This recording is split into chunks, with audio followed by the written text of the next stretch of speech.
Welcome back to the CX Pulse podcast. I'm your host, Amelia Rose Earhart.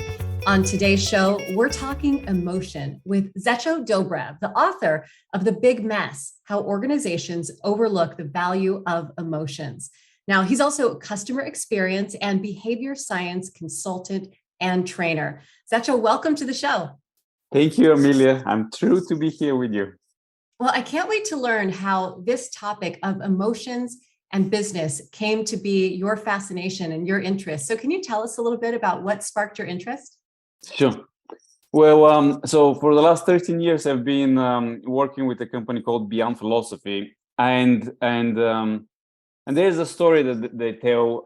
So many years ago, maybe 15 years ago, they were working with this German insurance company, and an executive told them, the problem with you guys is that you have religion. You believe that these emotions are important. I don't have religion. Prove to me that emotions are indeed important in business. And they did research with London Business School, with several professors, and they found that indeed emotions drive value in business. But here's the thing. So just about that time, I joined the company, and now it's 13 years later, and I wrote this book. But the reason I wrote it is because in these 13 years that I've been working with so many organizations, many of them are well-known, leading brand names.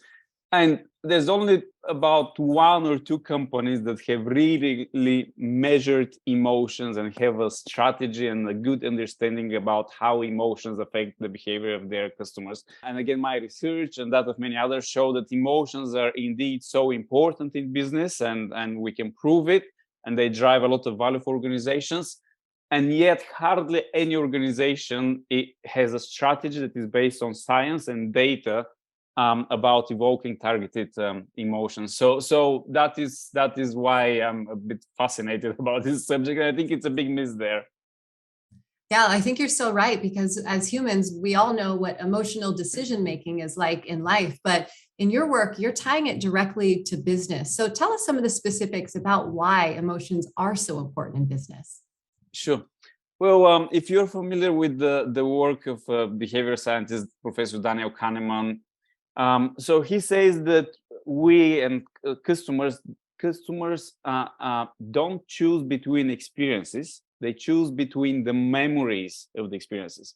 So when it comes a time for you to renew your insurance or get another phone, buy another car or something, you don't choose between the experience. You don't base that choice based on the experience, because you have had those experiences, like all year of insurance and a number of years driving your car. You're basing your decision based on the memories of that decision. And guess what? There's research that shows that actually emotions are very closely associated with memories. And I guess there could be neurological and other explanations, but I think this is one of the explanations why emotions matter so much. And I think this whole idea about memories is another overlooked area. And again, something else Professor Daniel Kahneman that says is that what people typically remember is the peak experiences, which could be positive or negative, and endings. And in our line of work, we have found that those two areas are very, again, overlooked areas, because many organizations leave those peak experiences to chance, and they don't have a deliberate design for those endings as well. Right. And I'm sure it's incredibly difficult to quantify emotions, right, as an experience. How do you even begin documenting those things? Now, we're going to break down one of the myths that you define in your book. And it's often said that organizations need to listen to customers. You say that may be a myth. Do customers really know what they really want? Well, yes, that's the thing that oftentimes, and this is proven with a lot of research and behavior science, that people don't know actually what they want, but we are never short of answers. For my book, we analyzed 59 customer groups, okay?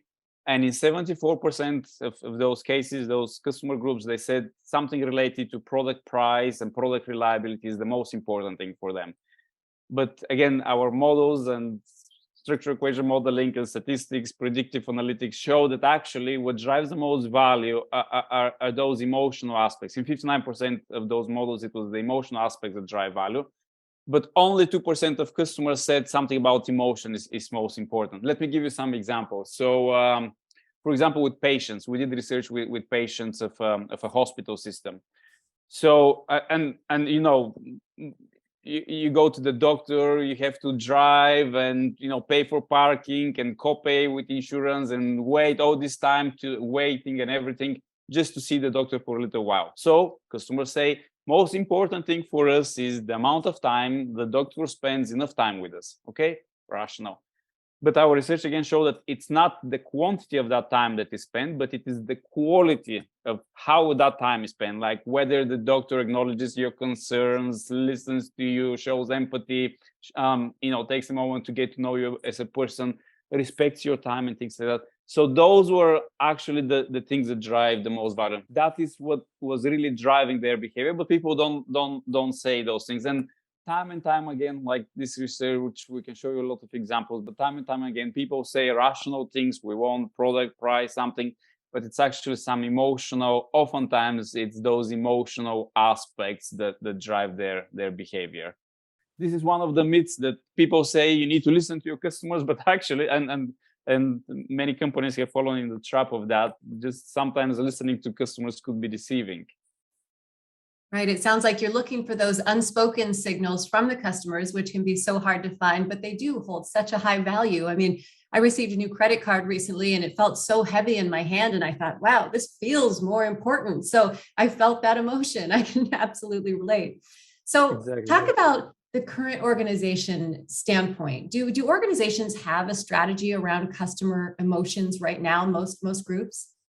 Well, yeah, this is one of the things that I started with. In all these years, there was one organization, a leading American organization, that called us in 2013 and said, guess what, guys, we did our research and we found that emotions drive a great deal of value. Actually, they were the biggest driver for them. So they called us, let's do something. This was their research. And we said, well, surprise, you know, Professor Antonio Damasio has been doing this research since the 70s. We did our research for the book since 2007, and we've been talking about these things.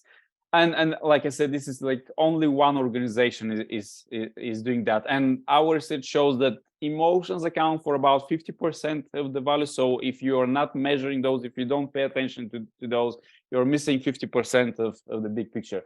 And this is the other thing. What got me on this research was something I was thinking.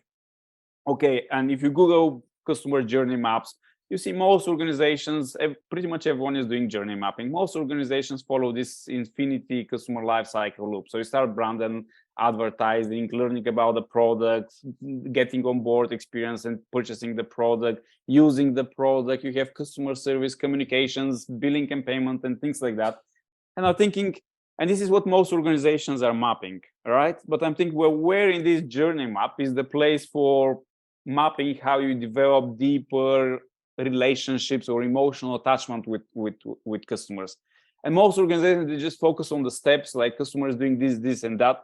And I think they're missing this big picture, that actually what matters is that you create this feeling of an emotional attachment with the customer throughout this journey. Most organizations are not asking themselves this question. They're just asking, well, how do we get customer from step 1 to 2, 3, and 4? So in your opinion, you say that a lot of the CX programs are failing to deliver results because of that discrepancy, right? Yes, I think this is one of the things. There was something really interesting. The American Customer Satisfaction Index shows that actually customer experience started to decline. Their customer experience index started to decline a little bit before COVID, and that really accelerated that trend of downwards trend. And what they say is that customer experience is declining, and now Forrester says that maybe 20% of organizations will stop their CX programs. I'll go back to this American Customer Satisfaction Index. So what they are saying is that the reason this customer experience failed to deliver results is not for the lack of investment and efforts. It's not for the lack of data, because companies are sitting on tons of data. It's for the analytics employed to turn that data into information. So that's what the American Customer Satisfaction Index says. And I agree with that. Like these analytics, they may be deceived by what customers say they want. We already said this thing, but I think I'll go a little bit above that and say it's not only the analytics, but it's also what is measured. So if you don't take emotions into account, if you don't look at these subconscious aspects of the experience that drive customer behavior, you won't find the real drivers of those metrics that everyone is measuring.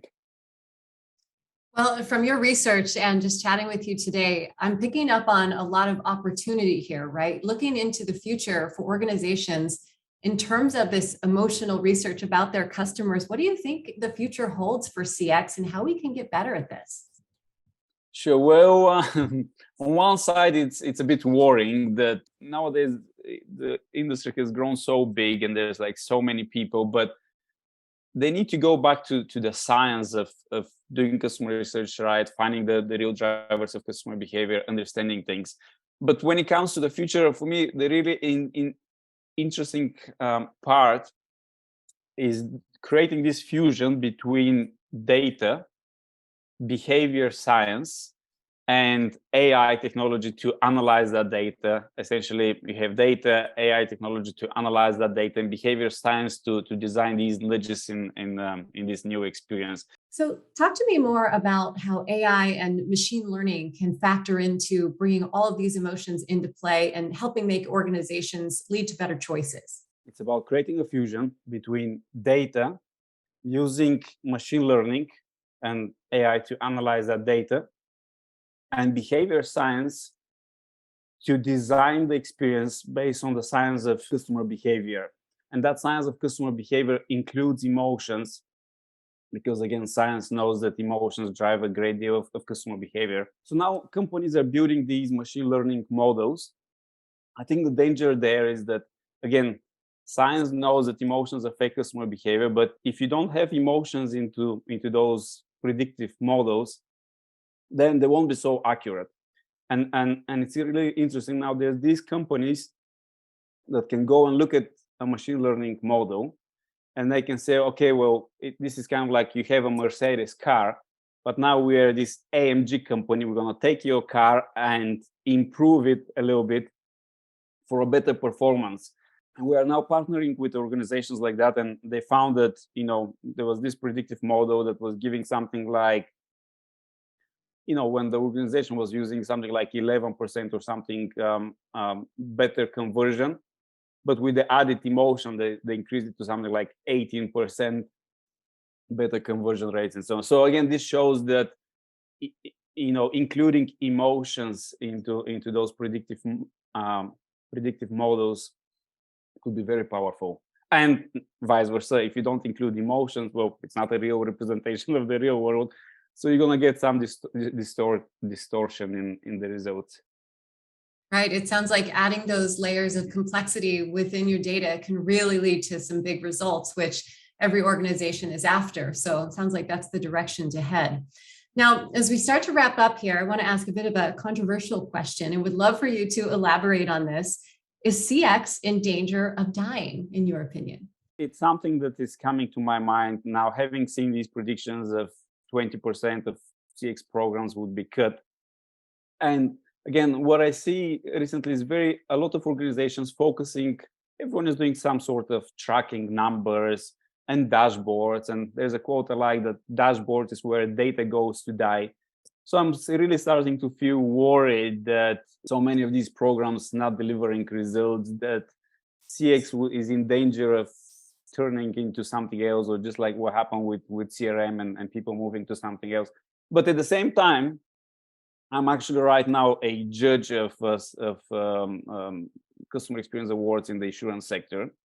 And I'm reading some of the entries, and there's really some companies that have like 90% retention with their customers, and this is in the insurance sector, where typical attrition is high.